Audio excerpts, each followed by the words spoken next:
going on YouTube? On this episode of Rough and Ready Garage, we are working on my 1966 two-door Galaxie 500 XL. We're going to start things off with the completion of my 4-barrel swap and show you what we've got going on inside for an engine. Stay tuned. Okay, here she is. If you've been following along on the 84 F250 7.3 IDI build series I've been doing, you've probably seen this old girl in the background. So the story on this rig is I bought it from a guy who really didn't know much about it. I think he said his son bought it for him, and I don't think he was I don't know what it was, but just a project that sat, he didn't work on. And I had wanted one of these for a really long time. I think the two doors are super cool and can make a really good budget hot rod if this is your kind of thing. So I went to see it, and for what he had it posted for, I was kind of just hoping for a semi-decent body on it. I had no expectations. And then I got there and I started looking at it, and I'm crawling around on it, and I'm like, man, this thing has actually had a good bit of work done to it already. And again, where I am in Alberta in Canada, we get winter for realistically 5, if not 6, sometimes months of the year. And so for it to have this minimal of rot, I was already licking my chops. And then I get underneath and the frame is great. There's no rot on the frame whatsoever. Take you guys under there, see what we can find. Trunk pan is good. Everything just looked really good. Again, kind of one of those projects that someone put a good bit of work into this thing and then for whatever reason had to part with it. That's one of those mysteries we'll never know. So anyway, I got it. When I got it, it didn't run. We'll take you into the trunk here in just a sec. The only reason it didn't run is because it didn't have a good fuel tank. That's the fuel tank I ripped out of it. Living over here in garbage corner in my shop. I really should clean that up, but maybe one day. So I got it to run last summer. Got some different rims and tires on it, so it was at least drivable. And that's really all I did. I drove it to a couple local car meets, and yeah, that's all I really did with it. So I'll get you in the trunk, show you what I did there. Oh yeah, and the interior was all pulled out of it. Now, all I did was put the interior back in. I pulled the headliner out because it was gone. Put the seats back in. The seats are pretty rough.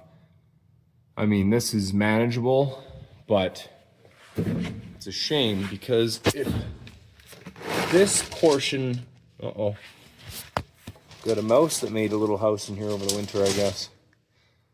I should probably go through that, see how many mice decided to make this home over the winter. And it's just the very top of the back of the seats. It's completely gone. So anyhow, we'll figure that out. And then it needs door cards. The door cards that came with it are junk. But anyhow, it's manageable for now. So we'll get you in the trunk, show you what we did for a fuel system on this, and then the most exciting part of the whole thing, we will get you under the hood. Okay, so like I said, fuel tank that was in it when I got it was junk. So we went ahead and threw a fuel cell in the trunk because, you know, race car.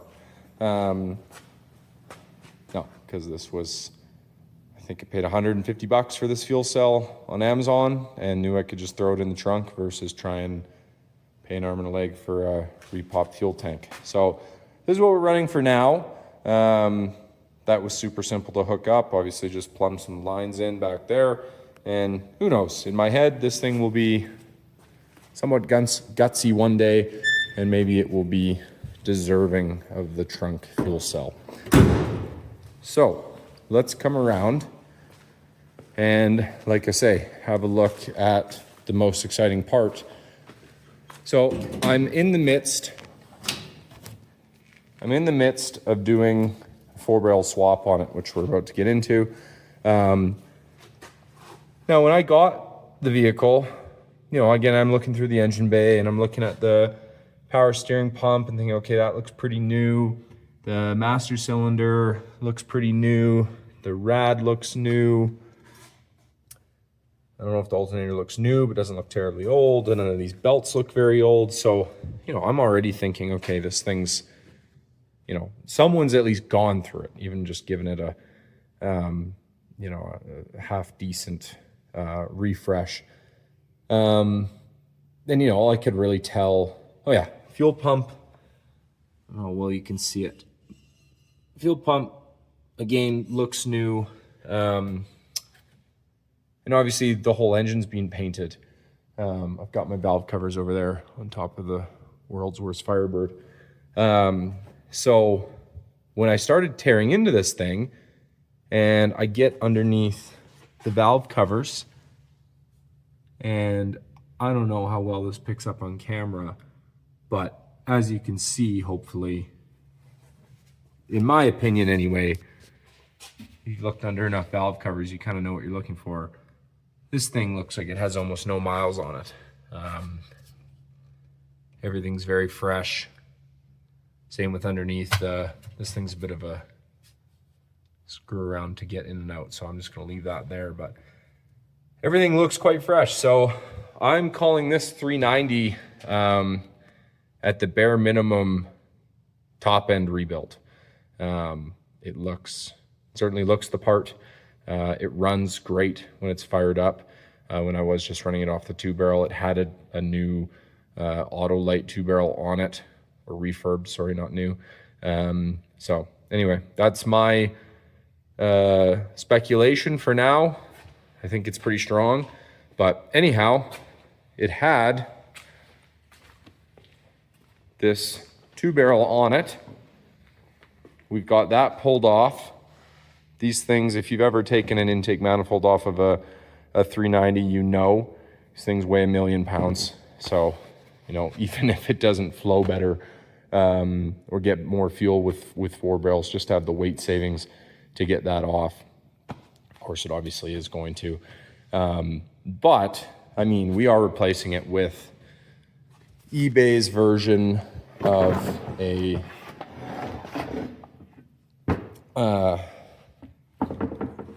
Edelbrock Performer intake.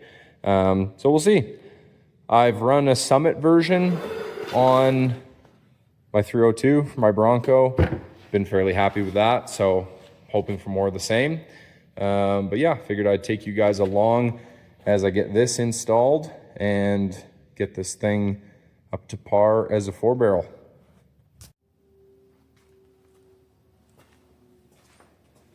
Okay, well, cue the angry people in the comments. We need to do our intake manifold gaskets. I never run the cork gaskets that the manifolds come with. I've never had them not leak. And I know that's kind of a controversial idea and a lot of people don't agree with it, but oh well. Do what works for you. So I'm gonna build up a nice big seam here, making sure to get some around the water jackets. I always find that helps have a nice seal. And yeah, and then we'll be ready to plop the intake on.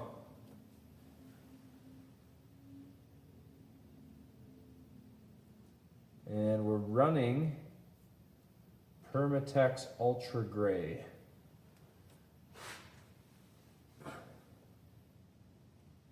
See if we can even reach in here.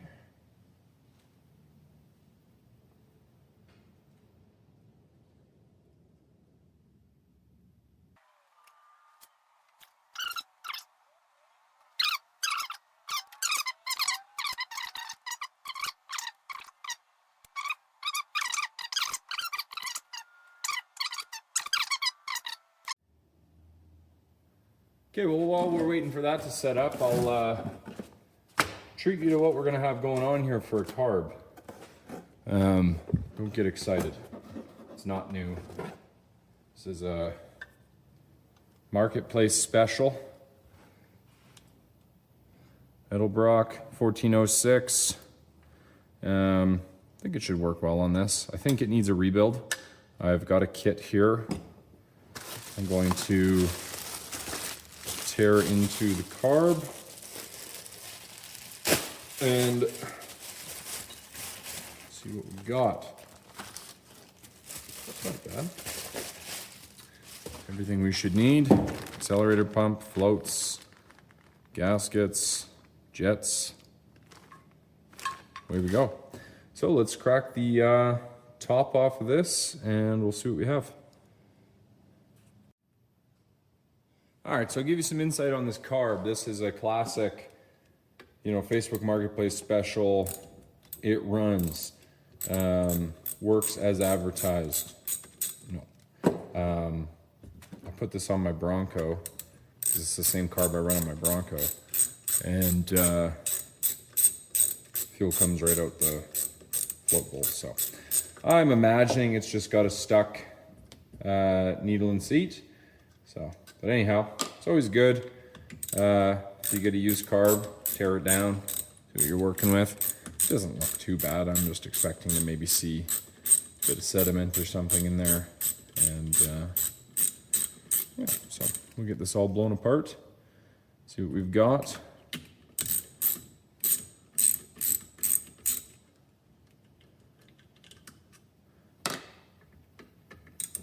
It's only my second one of these carbs. I've never seen them put on with Torx before. All the other ones I've done have all been I'm thinking a flathead for my other ones.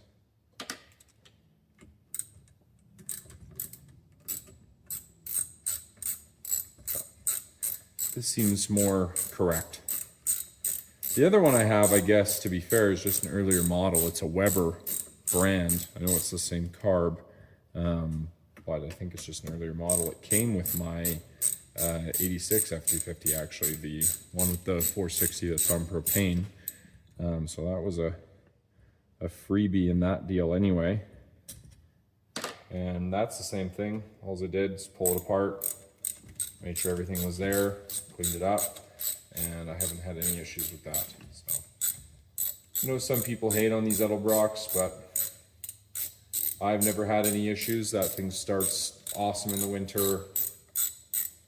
Again, put it on, and haven't had to tinker with it since. So as long as it's reliable, I'm not going to ask too many questions. Now, before I go and get all that out, I should probably disconnect my linkages here.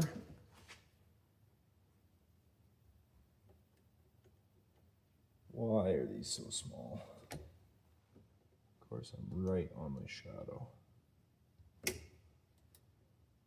we go. You can get in there now? Yep. Sure we won't lose any of this. Huh? Good one. Comment down below if you've ever successfully taken apart a carb. Where are you? Not lost one of these little guys. I haven't, but that's okay. That's all part of the fun. Okay, that's linkages on this side. Oh, I thought my accelerator pump feels good. Spring's definitely got lots of tension in it. Let's maybe not do that. Oh, or let's do that. There we go. Okay. And then on this side, I believe it's just this one.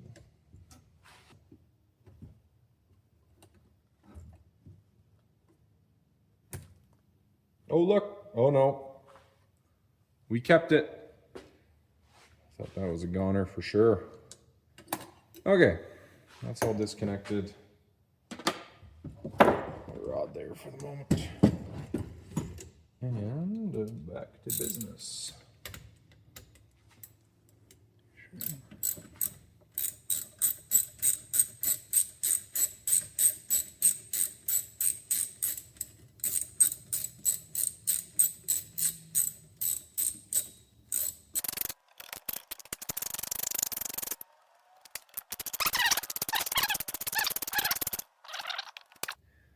Okay, pop the top. What are we saying? Well, that doesn't look old at all. And there's no sediment in there. So what's the deal? I mean, that's, oh, if this is 100% the same kit that this thing has already seen. So, where's my smoking gun, so to speak?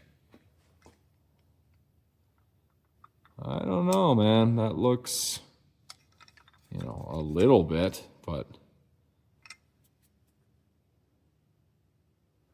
well, unless there's just something right down in there.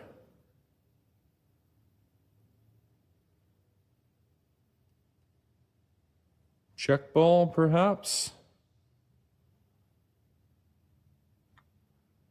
Is what's missing? Not sure. But we'll get this cleaned up, go through my kit.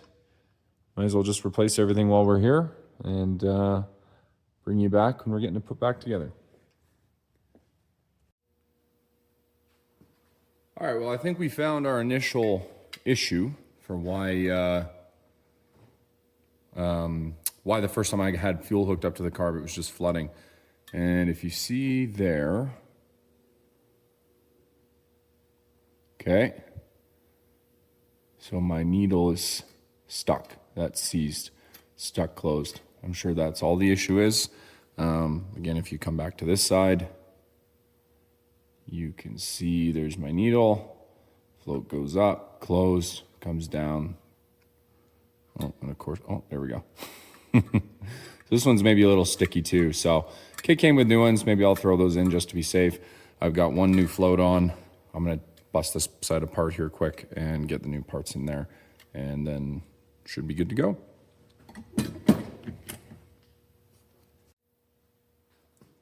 Sure, this isn't exactly going to be a revelation for anyone, but just go ahead and don't buy yourself the cheapo carb rebuild kit.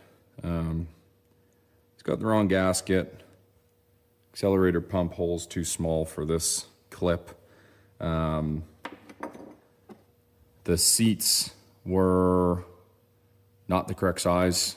I don't even think they're correct thread. Possibly I have the wrong kit. I know that there's two. There's a 1406 and 1405. Correct me if I'm wrong, if you know, but I was pretty sure the only difference there is the fact one has a mechanical choke and one has a electric. Again, I'm probably wrong, but that's what I thought was the case.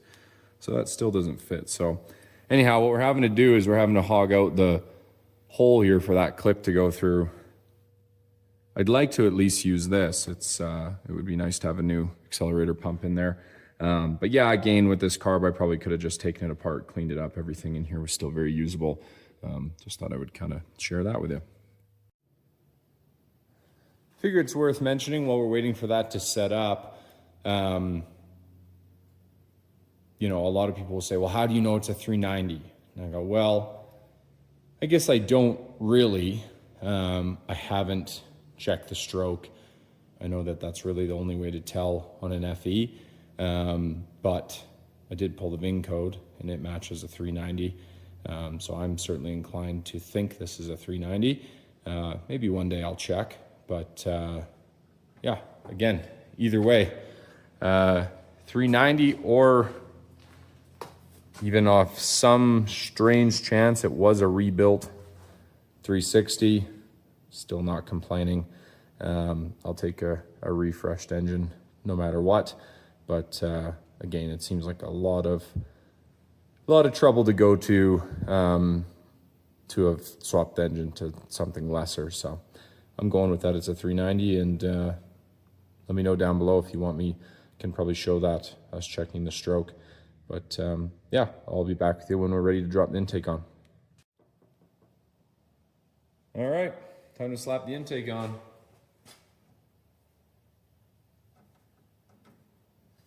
This thing is so much lighter than what's coming off. It's not even funny. Now we need to do this precision accurate.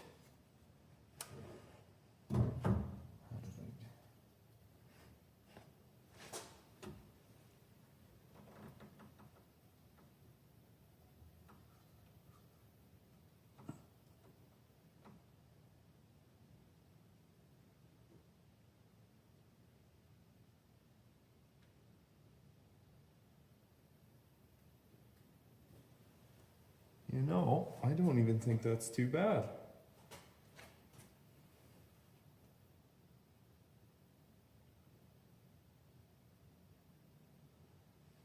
Get ourselves a rag here. Put some bolts. Make sure we're lined up. We'll get these two front bolts threaded in. All right, you're starting, no problem.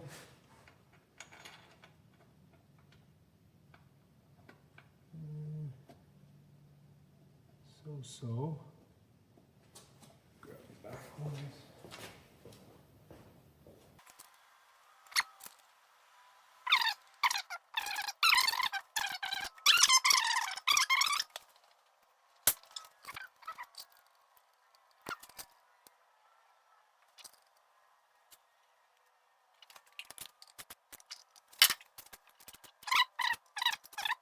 Hours. And then I'll come back and snug them down to torque once we've got all of that.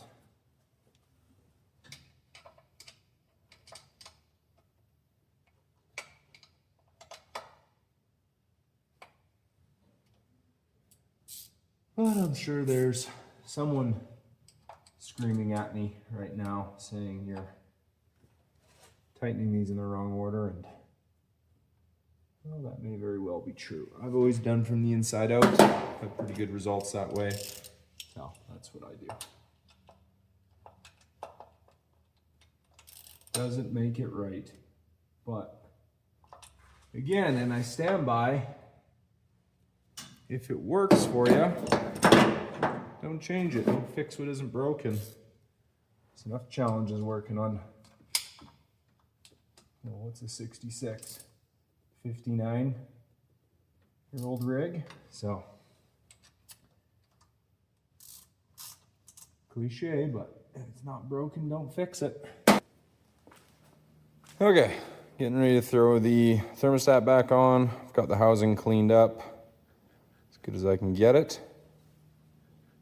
We'll plop our thermostat in there, and just gonna use gasket maker. Shh, don't tell anyone. And we'll get that thrown back on the intake there. Okay, thermostat on. Oh, thermostat housing, I should say. And where do you end? Right there. Get this hose clamp done back up.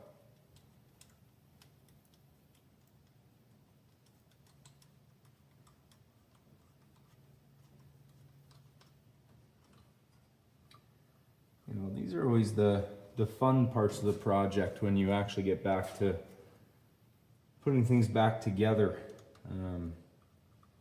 It's really not an overly big job, especially on a simple engine like this, to just swap out the intake. But either way, it's always a little more motivating once you get back to this stage. Well, that's got to be the win of the day. I just happen to have these plugs kicking around in a box over there, and that'll fit perfectly. Plug that up. I've got a mechanical temp gauge I'm gonna run. There's no way I'm trusting the dummy light on this thing. So we can actually have a real idea of temps. So we'll get that on, and I don't think I want to torque on this intake too much right now while it's setting up, so I don't think I'll worry about that piece. I think all we're gonna do with this while we're letting that set up is I can drop the distributor back in. Okay, getting ready to drop the distributor in here. It all looks not the greatest lighting in the world, but the points look relatively recent. This was working fine when I took it out, so I'm not too concerned about it. One thing I am going to do is put a little bit of assembly lube on. 2 reasons. One, if you've ever fought oh, that's my cap. That is not oh boy, here we go. Maybe I shouldn't do this right on the fender. Anyhow, if you've ever fought a distributor seating, then you know why I'm doing this. My other thoughts are just simply, it's been almost 5 months since this was in, and I would rather just make sure that even if it's not necessary, there's no issues with lubrication on first startup. So with that, I will throw this unit in. So, per my photos for myself, basically pointed you know what? Hang on a second. If I don't do that temp gauge now, that is going to be a bear. So let's do that first. Okay, well, for the moment, we're just going to get this fitting put in. We're running this Dorman mechanical temp gauge, which I don't really know that I'm excited about, because I actually ran one on another vehicle and it broke. It broke very early with very few miles on it. Now I will say they replaced it, no questions asked, and had it to me, I think they had it to me within 2 days, which I mean, I don't even know if Amazon's getting stuff to us within 2 days these days. So anyhow, I was impressed with that, and we're gonna hope for the best that that was simply just a one-off and I had a dud, as is very possible with new parts in this day and age. I have had more new parts bad out of the box this past 2 years than basically the previous 10 that I've been working on vehicles for. So I don't know what's going on. I guess that's just the way it goes. I don't think I'm the only one to have experienced that. But anyway, rotor facing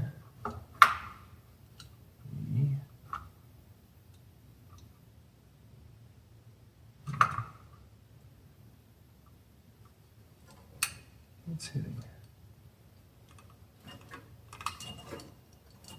Oh, you're going to be in my way. Are you in my way? There we are.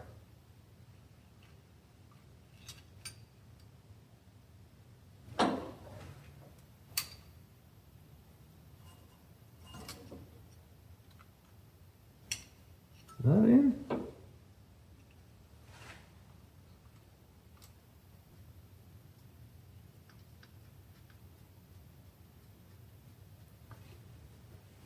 Hold down on there.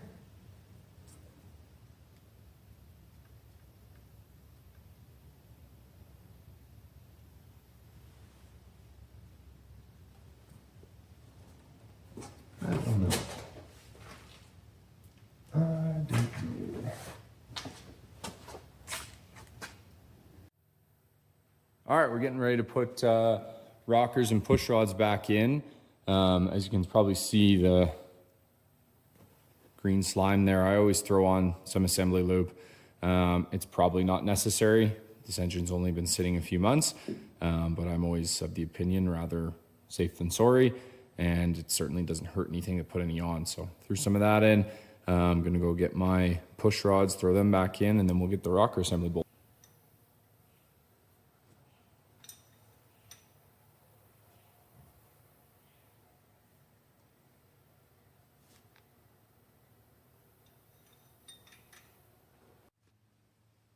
Helpful tip, hopefully. They always say the order things came out, they should go back in. So whenever I take rocker assembly off, push rods, anything internal, engine related, I always laid it out on some cardboard and just label it so I'm not guessing later, you know, kind of for dummies, where should this stuff go back in.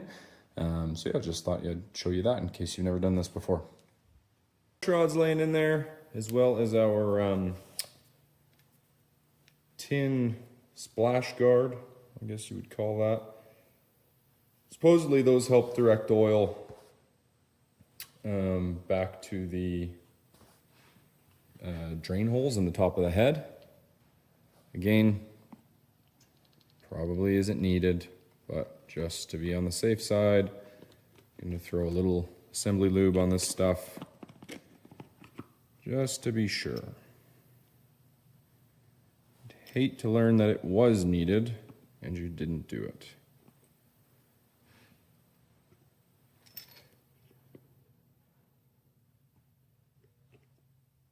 Okay. Try not to drop all my bolts out at the same time.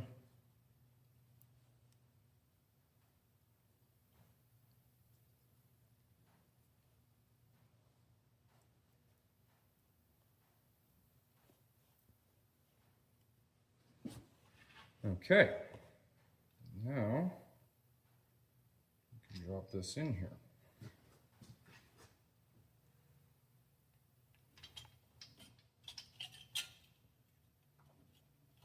We don't want that wire sitting under that.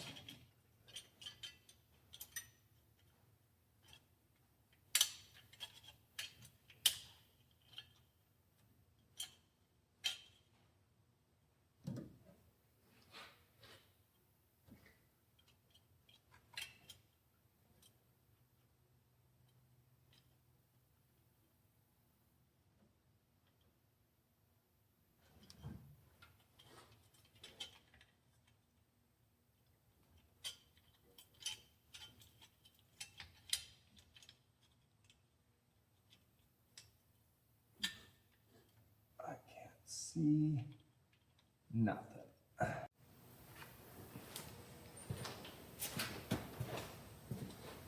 Okay, we're going to place the passenger side rocker assembly in now.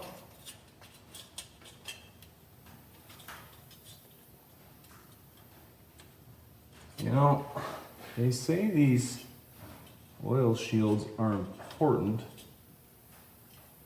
but I had a heck of a time getting the assembly started on the other side, which was a little bit frustrating. I think we've been through the learning curve now though, because this one seems to be going right on so far.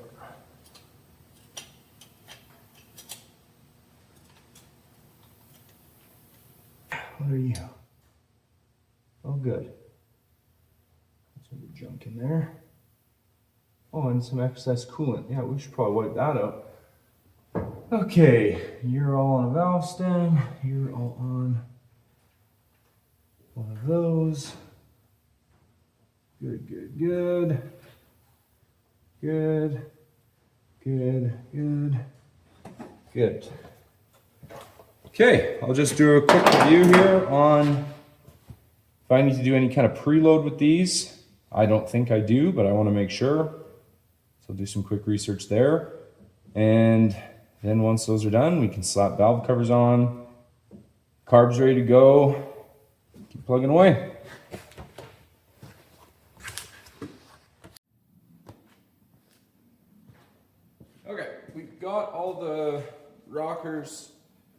rocker assembly back on.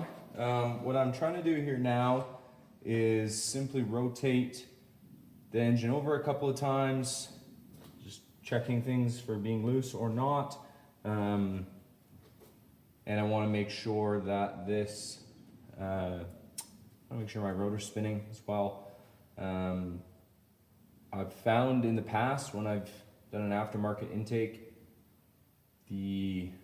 I don't know, they just don't always seem to play that nice with the distributors.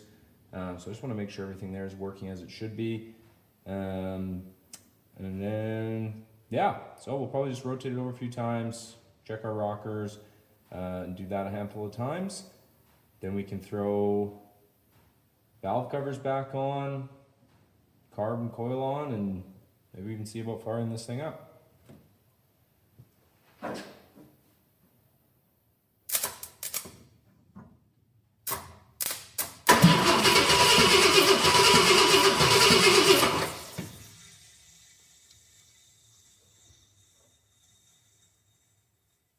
Seems to be working all right, and fuel pump's throwing fuel.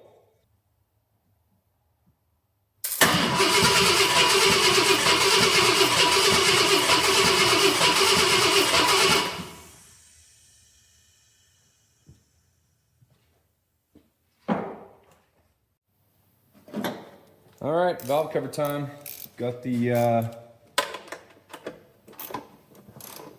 lower rad hose all snugged up.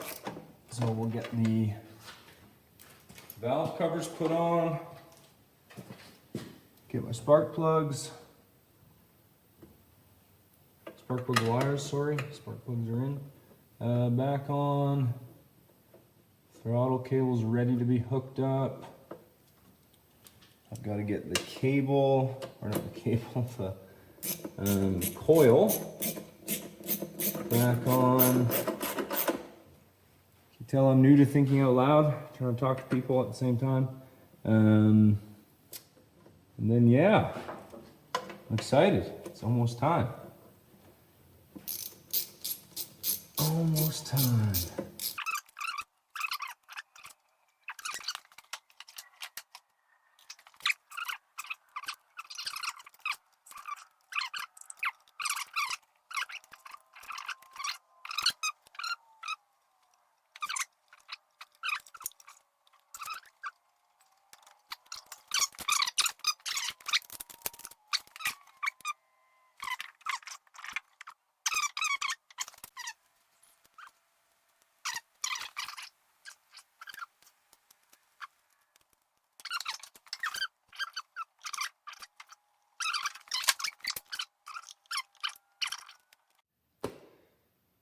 All right, here goes nothing.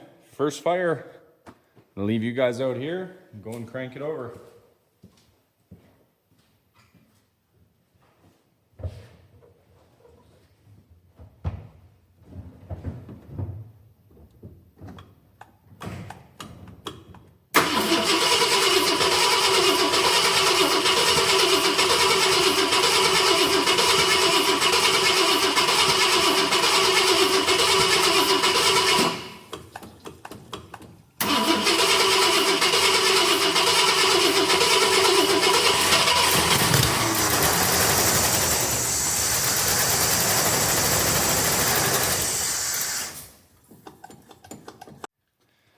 All right, well, that was definitely a first attempt and fail. Covered the intake in gas. And something on here's in fire, which I'm not sure I understand what that can be, because that's my heater core. So I'm gonna go ahead and, well, yeah, what on earth would that be? I don't know, we're gonna pull those off there and see what we've got. That's a genuine first. That's funny. I've had better first attempts at starting up my vehicle, that's for sure. I couldn't see because I was in there, but it looks like it was just spraying out of the fuel filter, which is not the end of the world. I hope it wasn't all flooding out of the carb. pull that sucker back off, but it was barking off, so I think we got to be at least close on the... Wow, is that ever seized? Okay, put some juice on that. Maybe try to sop some of this up. Man, I wonder why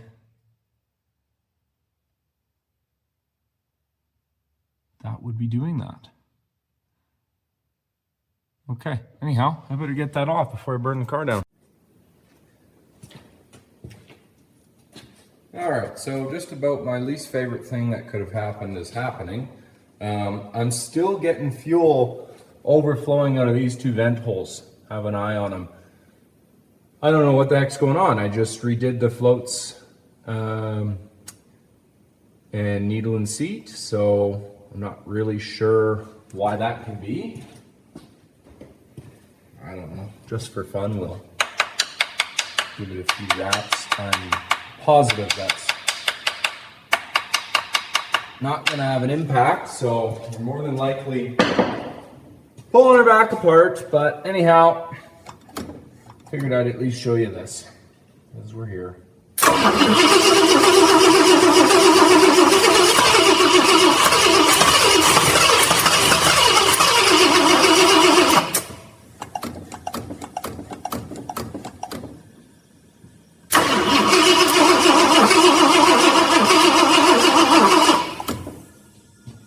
Okay, never mind.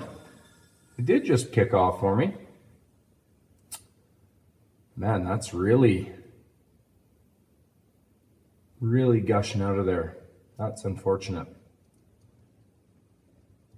Well, we're gonna have to pull that carb off and see what we get. Let's do that.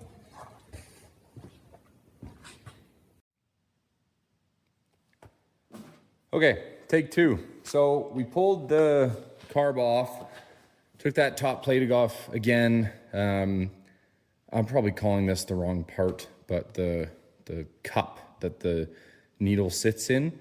Pulled those out. There was a good bit of junk in the screens, which is strange because I had pulled it out when I did the, when I initially had it apart. I guess I only did the one side, so shame on me. But anyhow, there was a good bit of junk that came out of there. So I'm really hoping that's the problem. I've also just gone back to the original needles, so that way we don't have too many new variables in the carb. I also adjusted my float level a little to ideally shut the fuel off sooner. So hopefully that solves our flooding issue. Let's see what we get here.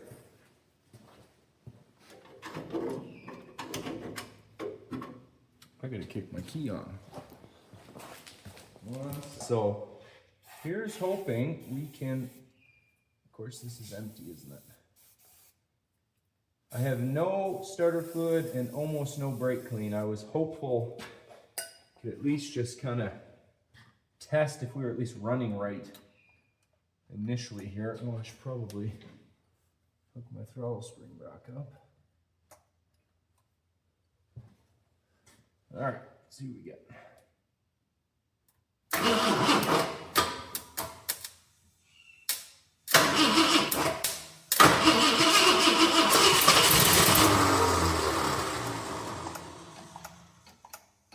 Well, let's try it.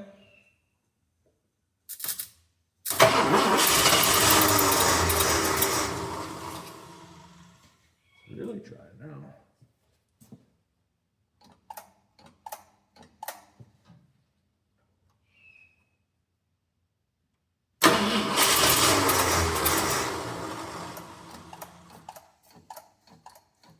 Give you some fuel. Now we try again.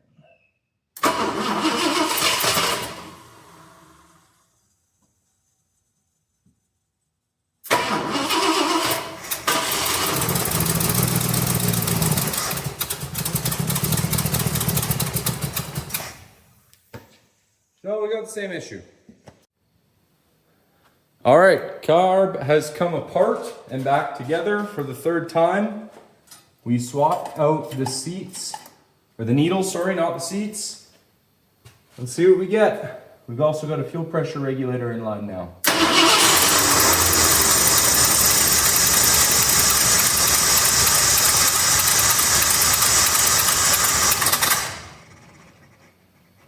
wouldn't say it's running well, but it's firing up and it's not leaking out of the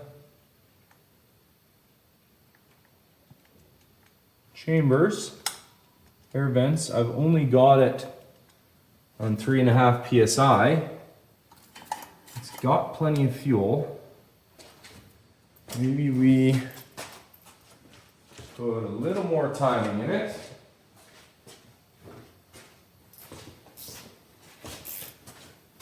Let's do that. And further to what I was talking about earlier, this, after I cranked this over a few times, the distributor did drop in.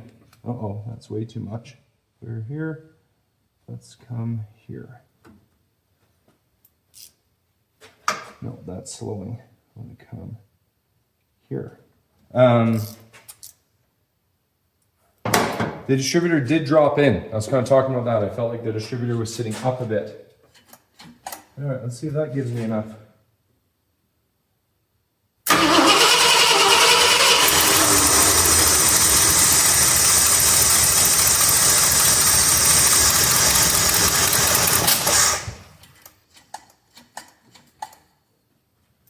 That's really not happy with throttle.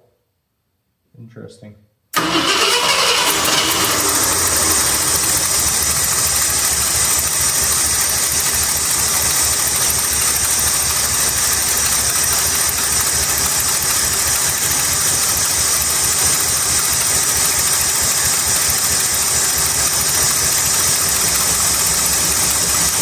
That seems a little happier.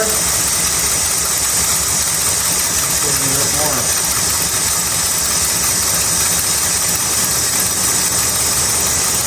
That seems much happier. All right.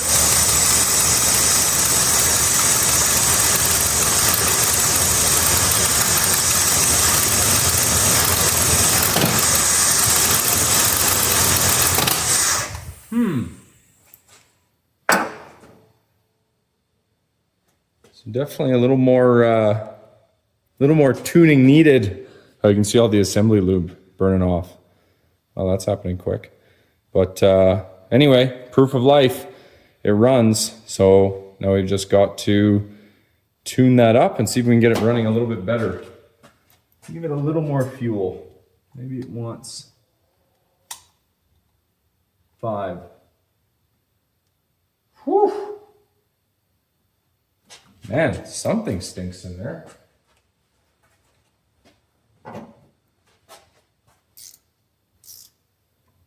Tighten that down. That timing seemed pretty happy there.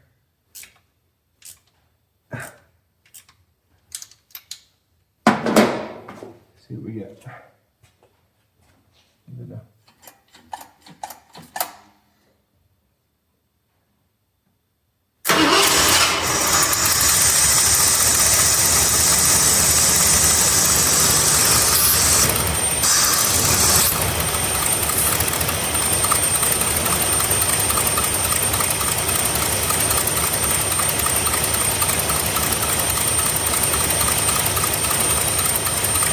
Plugging the brake booster vacuum.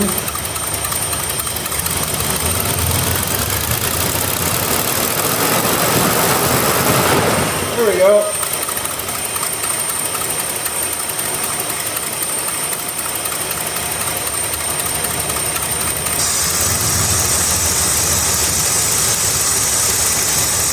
All right.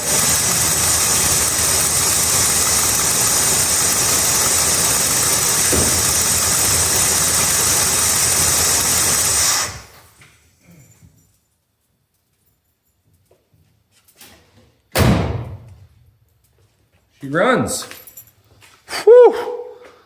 Look at the smoke.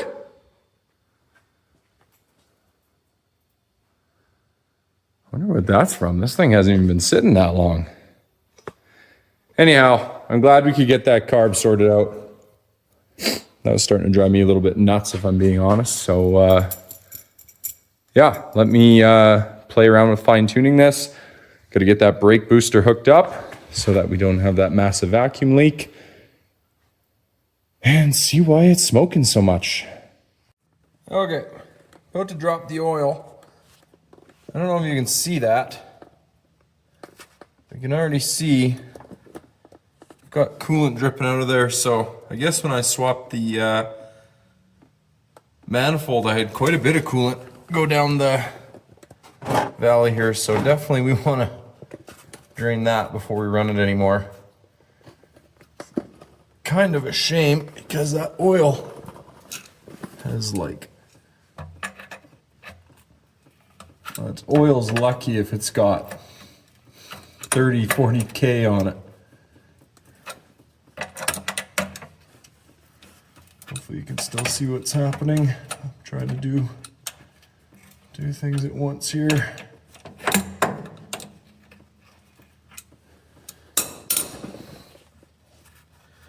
All right, see what we got. No shortage of coolant. Oh yeah.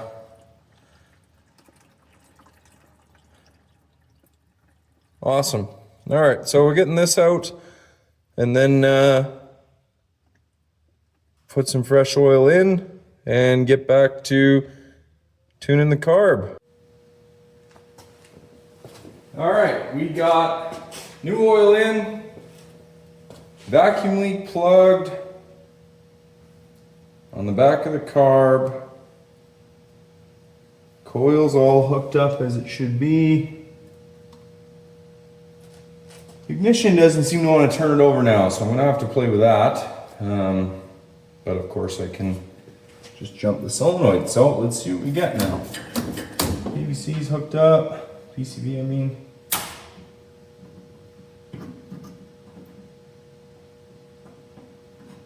Why you not do anything? Why? Why?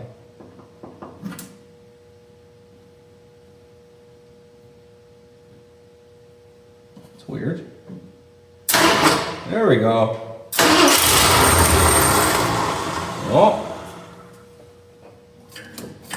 Oh, I ran my idle circuit screws all the way in, just so I knew I had a baseline. So generally, what was that? Half. I usually like to start these at 1.5 to 2 out. That's 1.5. Let's go 2.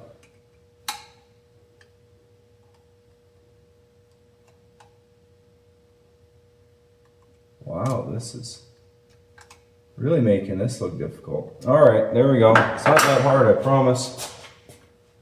Give you a little more.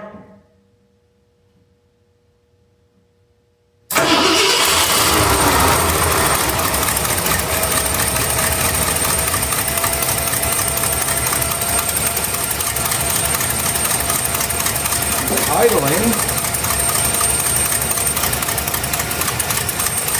There's a vacuum leak for that.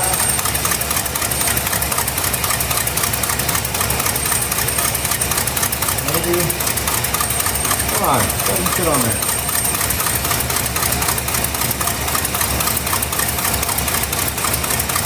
Get on there. Okay.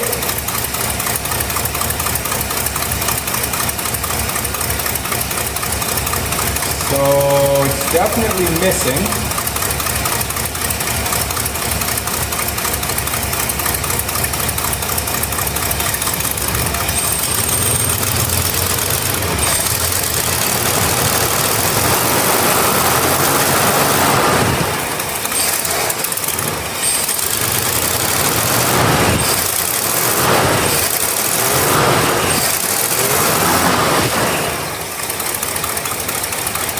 Not bad, just not idling great. It might be cold.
Definitely got bit of lifter noise going on. I might have to take that valve cover back off and readjust. Man, that assembly lube is smoking like crazy. Might give it a little bit more fuel so we get there. Oh, we're leaking. Shut it down. Cool it leak.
That's silly me. Key works fine. I just forgot of all the junk that doesn't work electrical wise on this thing. The neutral safety switch isn't one of them. So I'll show you the tailpipe and what came out of it. I wonder if this has anything to do with why we're running so rough. Wow, that's really smoking. Huh. That's too bad.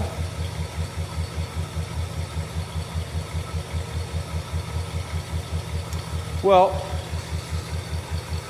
that's not what I was talking about. But man, is that thing ever smoking. I'm talking about this junk. I think a mouse had built a little home in there, so maybe that's what's burning off right now. Whew. Gotta get the shop door open. We're gonna smoke ourselves out.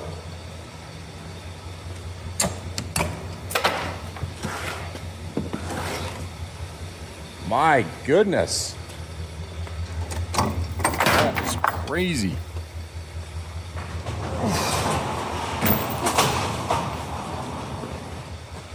Look at that. You can hear how wimpy that exhaust is. That's got to change for sure. It's running well though. Let's see what we got under here. Anything scary? Don't see anything leaking. Little bit of noise. Yeah, it only sounds from the driver's side. This side sounds fine.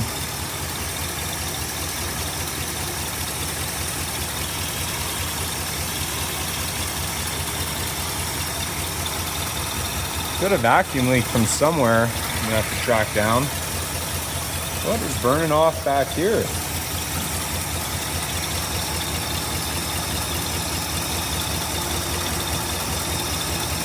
Hard to say, but wow, something's burning. Much oil could have dripped down there, I guess, when I took the valve covers off. Well, we'll let it run and smoke for a while and see what we end up with, I suppose. See if the thermostat wants to open up.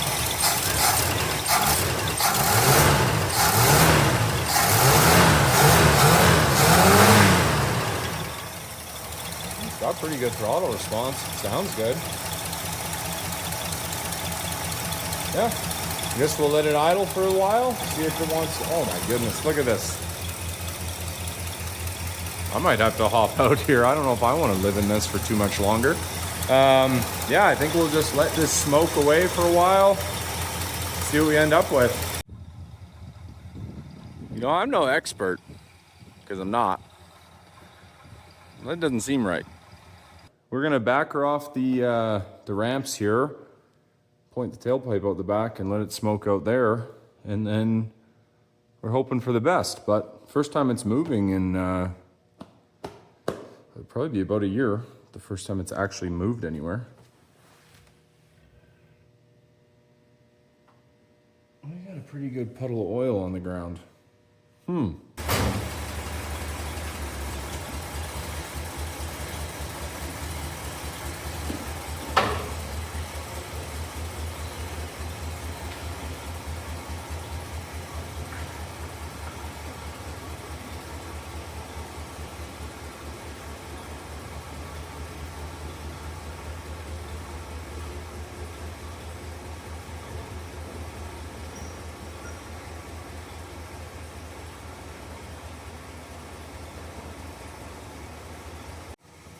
Well, I better go figure out where I'm leaking all this oil from.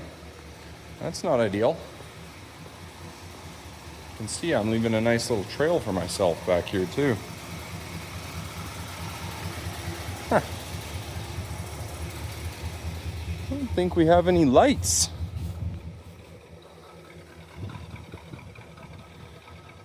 Tail lights work. Definitely not crazy about this smoke situation. It's too bad. I definitely thought, for some reason, that the lights worked. Oh well. Okay. Let's see where you're leaking from. All right, that solves that issue. So we've obviously got, well, as you can see, we've got oil on the manifold there, which means we've got an exhaust valve too tight, I would imagine. So it's probably stuck open. So yeah, we'll go ahead and pull the come on, brain. We'll go ahead and pull the valve covers off. There we go. And get that reconfigured. So that's not happening. It's interesting. I was under the impression that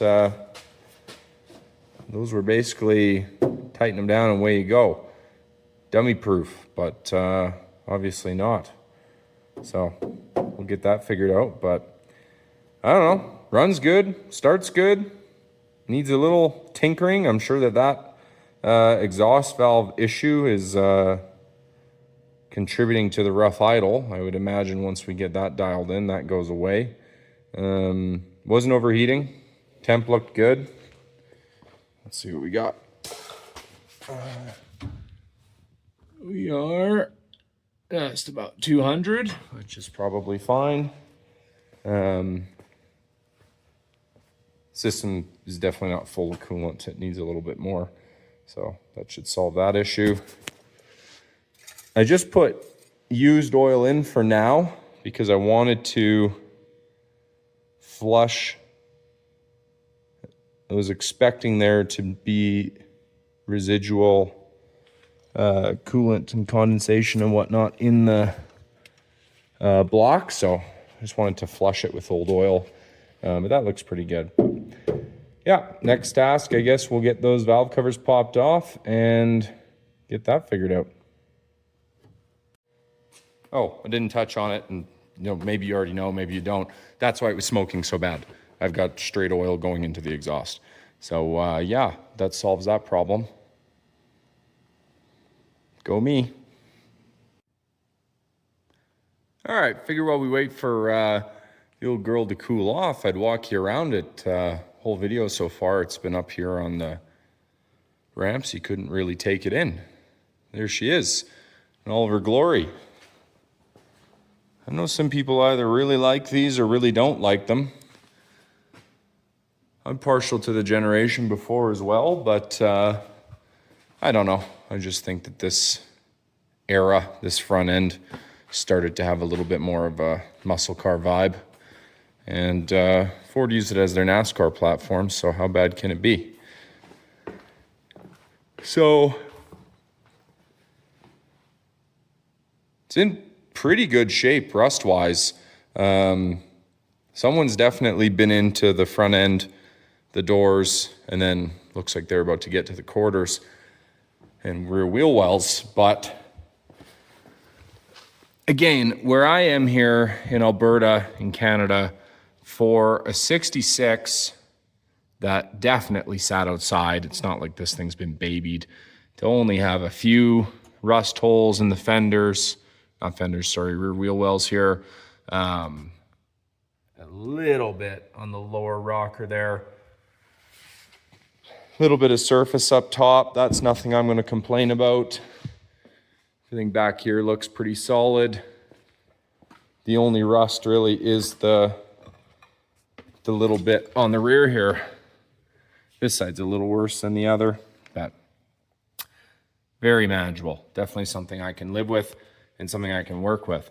I almost wish the whole car looked like this.